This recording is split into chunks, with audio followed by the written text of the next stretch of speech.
राम राम साथियों, स्वागत है आप सभी का श्री रामचरितमानस अर्थ समूह के अंतर्गत।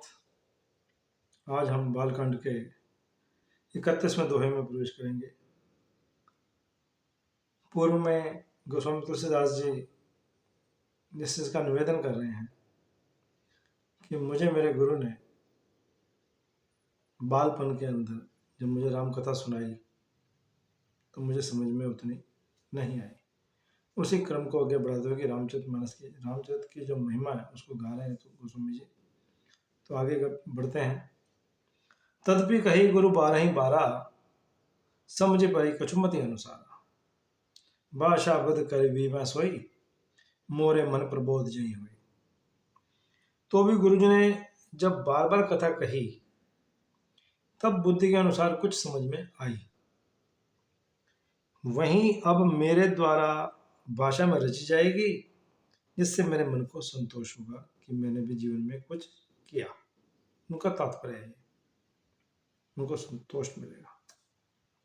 जस कछु बुद्धि विवेक बल मेरे, तस कहूं हिये हरि के प्रेरे। निज संदेह मोह भ्रम हरनी, करम कथा भव सरिता तरनी।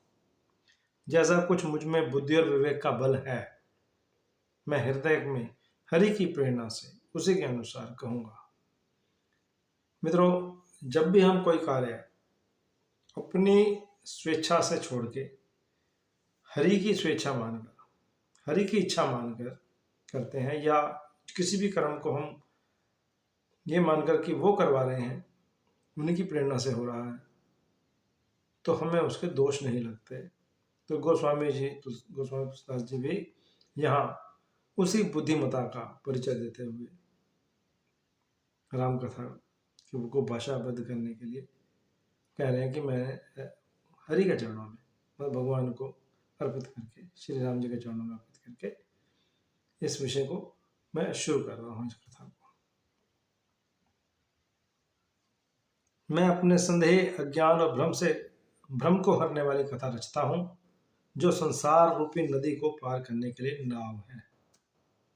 बुध विश्राम सकल जन रंजनी, राम कथा कली कलुष विभंजनी। राम कथा कली पन्नंग भरनी, पुनि विवेक पावक अहु अरनी। राम कथा पंडितों को विश्राम देने वाली, सब मनुष्यों को प्रसन्न करने वाली और कलियों के पापों का नाश करने वाली है। राम कथा कलयुग रूपी सांप के लिए मोरनी है। हम सभी जानते हैं कि मोर का आहार जो है वो सांप है, सर्प है। और विवेक रूपी अग्नि के प्रकट करने के लिए अरणी, मंथन की जाने वाली लकड़ी के समान है। अर्थात इस कथा से ज्ञान की प्राप्ति होती है। ये मंथन कर समुद्र जब मंथन हुआ था तो जिस लकड़ी का प्रयोग किया गया था, बीच में मधानी बनाया गया था जिसको, उसके विषय में बता रहे हैं कि अब इससे क्या निकलेगा। दोष तो हो नहीं सकते, गुणी गुण निकलेंगे, अमृत निकलेगा। उस अमृत उनको मालूम है कि आने वाले कलयुग में, गोस्वामी तुलसीदास जी ने भी कलयुग में ही इसकी रचना की है, मगर धीरे धीरे समय जो है बड़ा विपरीत और कठोर होता चला जा रहा है। हम देख रहे हैं, हमारे सामने की घटनाएं हैं सारी। तो उस समय को सहज में पार करने के लिए, उस कष्ट को सहने के लिए, जो कि पहाड़ का तिल बनाना हो, तिल समान कष्ट देके और पहाड़ जैसी समस्या का हल करना हो, तो राम कथा में आप प्रवेश कीजिए। राम कथा कलि कामद गाई, सुजन सजीवनी मूरी सुहाई। सोई वसुधा तल सुधा तरंगिनी, भय भंजनी भ्रम भेक भुवंगिनी। राम कथा कलयुग में सब मनोरथों को पूर्ण करने वाली कामधेनु गौ है और सज्जनों के लिए सुंदर संजीवनी बूटी है। पृथ्वी पर यही अमृत की नदी है, जन्म मरण रूपी भय का नाश करने वाली और मोह रूपी मेंढकों को खाने के लिए सर्पणी है। पृथ्वी पर यदि कोई अमर कथा है जो अमृत बरसा रही है तो वो है राम कथा। यही गोस्वामी तुलसीदास जी बता रहे हैं। और जन्म मरण रूपी भय का नाश करने के लिए इसका उद्गम हुआ है, गोस्वामी जी ने इसकी रचना की है। और वो करी कैसे है? भगवान को चरणों में प्रेरित समर्पित करने के बाद। और ये हम सभी जानते हैं कि सर्पों का जो भोजन है वो मेंढक है। मोर का आहार सर्प, सर्पों का आहार मेंढक। तो उन्होंने तो उपमा दी है उसकी कि ब्रह्म रूपी मेंढकों को खाने के लिए सर्पणी के समान है राम कथा। असुर सेन सम नरक निकंदिनी, साधु विबुध कुल हित गिरि नंदिनी, संत समाज पयोधिर मासी, विश्व भार भर अचल क्षमासी। यह राम कथा असुरों की सेना के समान नरकों का नाश करने वाली और साधु रूप देवताओं के कुल का हित करने के लिए माँ पार्वती है। यह संत समाज रूपी क्षीर समुद्र के लिए लक्ष्मी के समान और संपूर्ण विश्व का भार उठाने के लिए अचल पृथ्वी के समान है। पृथ्वी में हम सबका भार उठा रखा है। वो हमारा पालन पोषण भी करती, उसके ऊपर वनस्पतियाँ उगती हैं, फसलें उगती हैं, जो अनाज देती हैं, जो हमारा भरण पोषण करती हैं। ये राम कथा भी वैसी ही है, जो हमारी आत्मा का भोजन अध्यात्म है, भगवान की प्राप्ति, परमात्मा से मिलना। आत्मा का भोजन भक्ति, जिससे हम भगवान को पा सकें।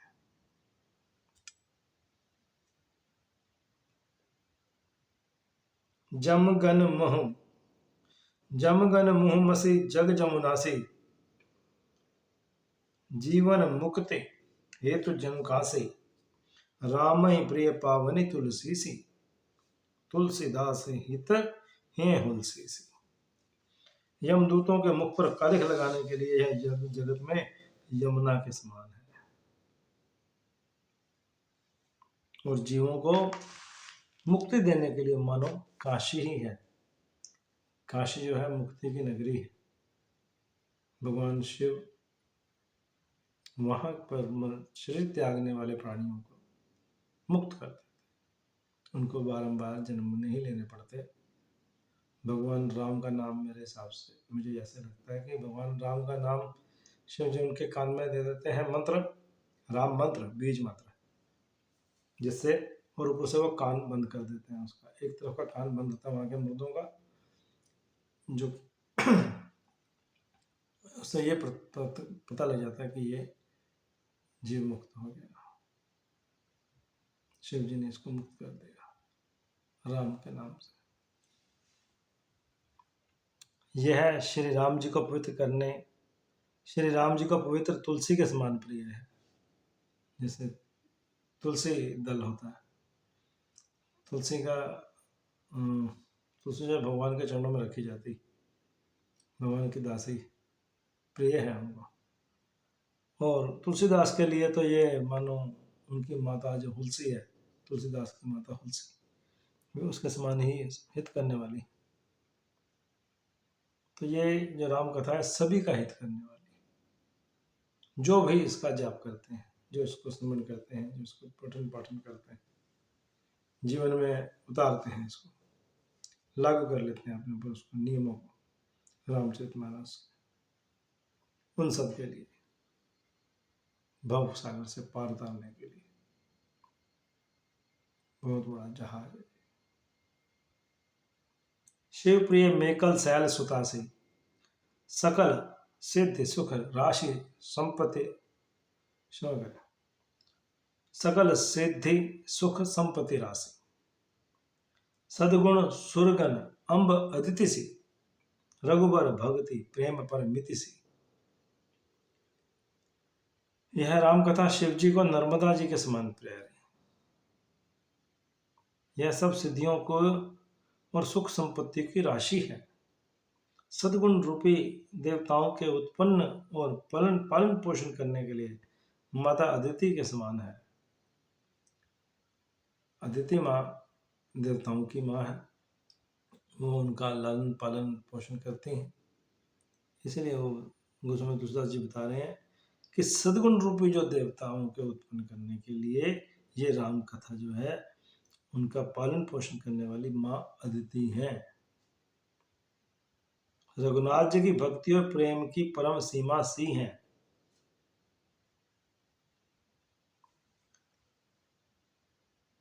यदि राम जी की भक्ति और प्रेम को प्रगाढ़ करना है तो ये उसके लिए प्रेम की सीमा है, अर्थात प्रेम के नदी में गोते लगाने के लिए ये राम कथा हमें मिली। इसमें हम इसको गा गा के इसके अंदर गोते लगाते रहें, कभी तो सुध लेंगे राम, कभी तो भनक पड़ेगी कान में भगवान राम के, जिससे वो हमारा उद्धार करेंगे। राम कथा मंदाकिनी चित्रकूट चितचार, तुलसी सुभग स्नेह बन सिय रघुबीर बिहार। तुलसीदास जी कहते हैं कि राम कथा मंदाकिनी नदी है, माँ गंगा, गंगा का कई नाम है, उसमें मंदाकिनी भी गंगा का एक नाम है।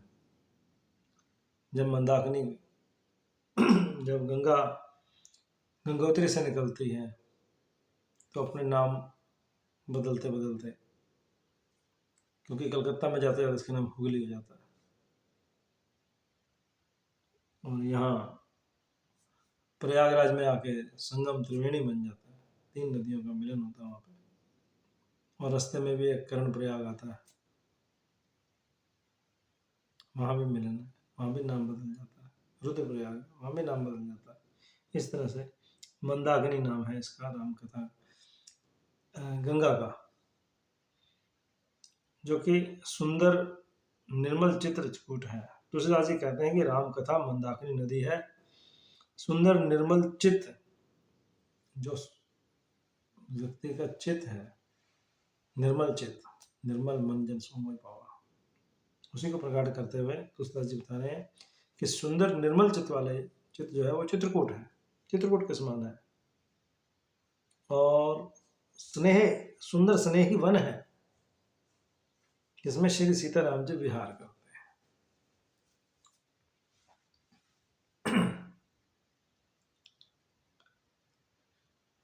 हरि अनंत हरि कथा अनंता, कितना भी गा लो उतनी कम।